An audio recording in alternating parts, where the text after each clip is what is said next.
All right, I want to highlight some comments. Gerardo Zalata, longtime follower of the USC Voice of College Football channel. Hi, Gerardo, and thanks for your comment. Gerardo says, I feel quite confident with the additions and development in our defense, lines of scrimmage, receiver, running back, if the offensive line plays well. Are you confident the QBs have developed enough to win? Well, that's the thing, Gerardo, if the offensive line plays well. And I think really that invites the discussion. What is playing well mean? Like what playing well relative to various moments last season? Like the USC offensive line played well against Penn State for most of that game. Like if we see a standard laid down in that Penn State game or in the second half against Wisconsin, some other moments from last season, the fourth quarter against LSU, if that's the standard consistently throughout the season, okay. But that last year's offensive line, it was not an awful offensive line, but the standard needed to be really high. The bar needed to be set very high because Miller Moss was, again, not a fully finished product. The offensive line needed to perform at an A- level for everything to come together on a regular basis. It had its moments. That offense and that offensive line, they had their moments last season. Penn State, Wisconsin, LSU were really, really good in spots. But over the full 12 games, that level of play vacillated. And we often would see the offensive line play terrible for like 20 minutes and then great for 20 minutes and then regress to average for another 20 minutes. Like the offensive line was really good for a good 20, 25-minute chunk of a game, and it was really bad in another 20, 25 minutes. So just the inconsistency of that offensive line just was not where USC needed it. Like if you were to grade that offensive line over the entire 2024 season, I came down on C+, B-. Again, that's not awful, but it needed to be a lot better to put Miller Moss in the best position to succeed. And I would apply that same basic standard to Jaden Mayava. So Gerardo, that's basically where I come down on that. And Ethan, I'm going to get your reaction to that, but also we have our friend Will ND asking about which running backs are going to be getting most of the first team reps. I've put Gerardo's and Will's comments together. Gerardo about the offensive line and the quarterbacks, and then Will about the running backs, because that kind of throws everything together in the pot. The O-line, the quarterbacks, the running backs, and that leads me, Ethan, to this basic question. Lincoln Riley's play calling a year ago, we know it wasn't good. We know it didn't hit the sweet spot. We know that was a real sore spot for a lot of USC fans, and legitimately so. Like Lincoln Riley missed the mark. It was his worst year as a play caller. He's been one of the best play callers in the business, but last year he didn't have his fastball. And so my question, Ethan, centered around and related to these questions about O-line, QB, running back. Do we sense a possible philosophical change this season with Jaden Mayava? And I say that for a lot of reasons, but chiefly when Lincoln Riley got his hands on Jalen Hurts at Oklahoma, he didn't insist that Jalen Hurts be a downfield passer, a gunslinger. He had Jalen Hurts running the ball at Oklahoma. Now, a lot of people are going to step in and say, okay, Matt, that Oklahoma offensive line in 2019 was really, really good.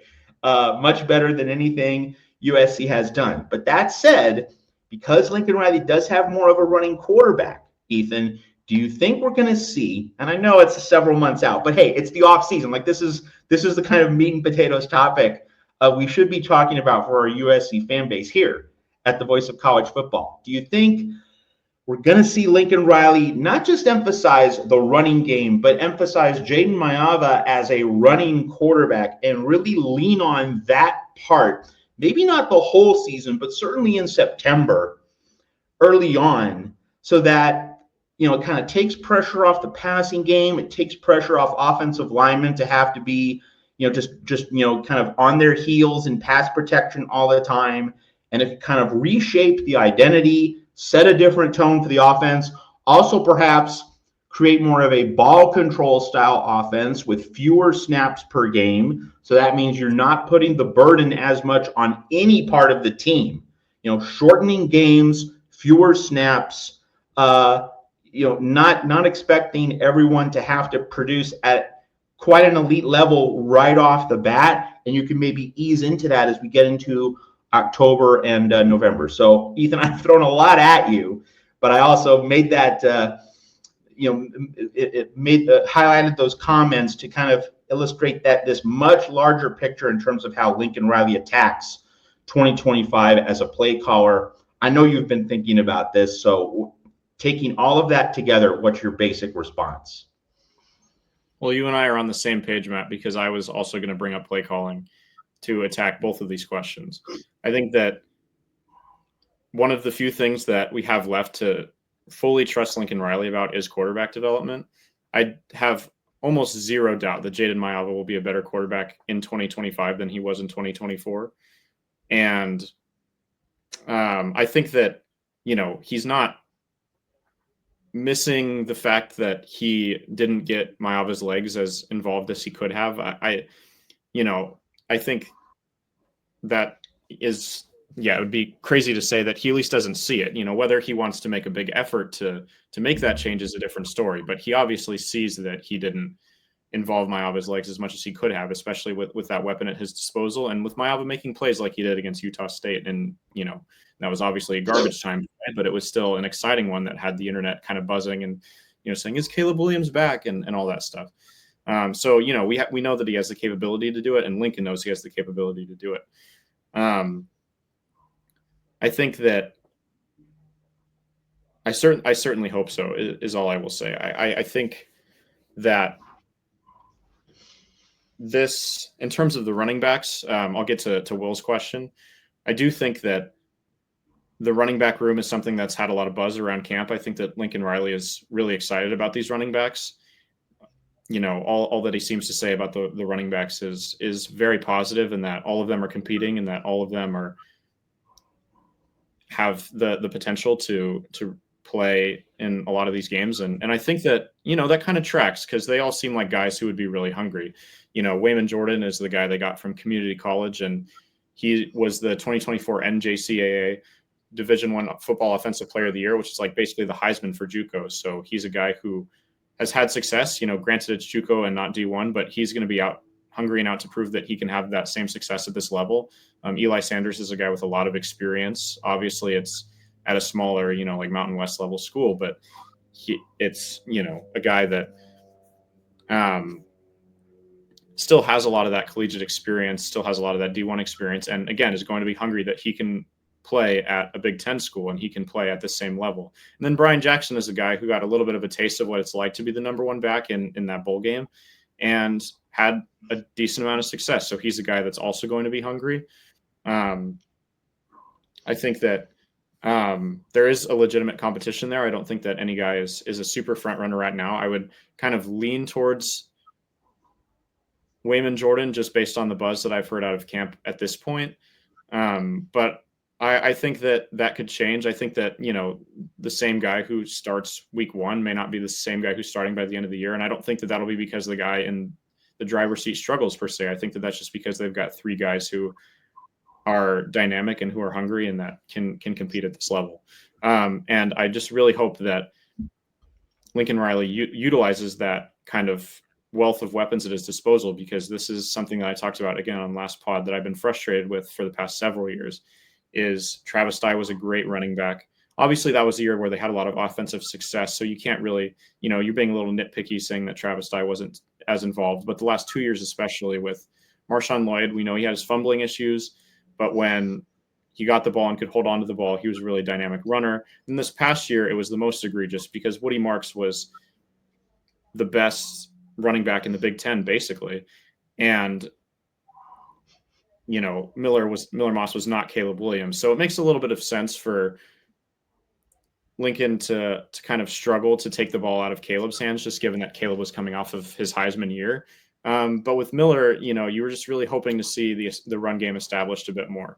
But I do think that comes down to somewhat the offensive line. I think it also comes down to, whatever Lincoln decides, just like sticking to his guns and like trying, if he wants to establish the run, try to establish the run. Obviously not to a point where it's, you're losing a football game over trying to establish the run, but not giving up on these backs, giving them every chance to prove themselves, and giving Maava every chance to prove that he can do it with his legs as well and make those dynamic plays. So yeah, I certainly hope that that's something that we see. I hope that we see, more read option looks and stuff like that, but because that's things that could tear up some of these Big Ten defenses for sure and take a little bit of pressure off of the O-line, like you said, Matt. But I don't know. I feel like I can't definitively say, but I certainly hope so.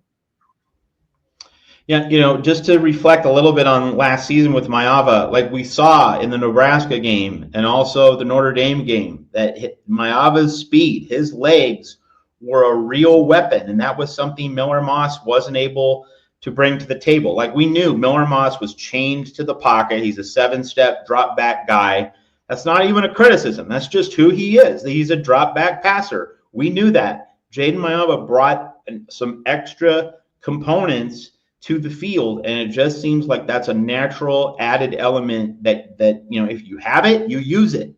Like it's a waste of Jaden Maava's talent to just have him be a drop back passer. You want to use him in the running game. Now people will say, well, he might get hurt, and that invites a question about Husan Longstreet and whether he's going to be ready and available to be a legitimate backup, ready to step in as we go along. But Ethan, you and I are very much in agreement. There's a running game component, an extra element that can throw a curveball to opposing defenses with Jaden Maava. Lincoln Riley has to use that in order to get the most out of this USC offense in 2025. More on play calling, since like this is a good off-season topic. Like we don't have to do the scouting report on any Big Ten opponent. We're not in the fall, but like in the off season, play calling is a good sports bar type topic to lean into. And so, Ethan, in terms of following up in the realm of play calling, I think one of the things that was tricky for Lincoln Riley to handle last season at USC is that the offensive line was not great, but the offensive line had those 20-minute segments, I should say, when it was really good. And there were times when Lincoln Riley seemed to be riding the wave, but he didn't ride the wave consistently enough in those pockets of time when the offensive line was just rearing back and blasting open holes. One of the things I remember noting about the offensive line and about the running game in live action last season, Ethan, was that one running play would get 0 yards, the next running play would get 10. So the average was 5.5 yards a carry, but it was imbalanced. Like it's not as though USC was getting 4, 5 every single time. It was a 1, it was a 10, it was a 0, it was a 9. And I think Lincoln Riley was not willing to run the ball on 2nd and 10, 2nd and 9. If a running play got stopped on 1st and 10, he would then throw on 2nd down. And so the play calling question I have for you is, does Lincoln Riley need to be willing to run the ball more on 2nd and long this season? Did you identify any other patterns with his use of the running game relative to the down? Because like in the NFL, it's a pretty popular thing to criticize coaches who go run, pass. Run on 1st, run on 2nd, you get in the 3rd and medium or long, and you punt. But at USC, maybe that's something Lincoln Riley has to do more of, running on 1st down and 2nd down, not abandoning the run if the 1st down running play gets bottled up. I know that Woody Marks is not on this roster this season, so maybe the dynamic with the running back room is a little bit different. You mentioned that he was arguably the best running back in the Big Ten, and Lincoln Riley clearly did not lean on him to the extent that he should have. Like that's a unanimous point of agreement among the USC fan base, the USC community. But in terms of the philosophy of play calling as it relates to the running game, if you get stopped on 1st and 10, Did Lincoln Riley not trust the running game on second and long nearly enough? How do you, let's just go into your philosophy, Ethan. What's your philosophy in terms of first down, second down, how you set up 10-yard sequences, going back to the well instead of abandoning it? What's your philosophy in terms of just play calling mixture? Yeah, I think that to your point about run game patterns that I noticed, I think it was especially apparent in the red zone.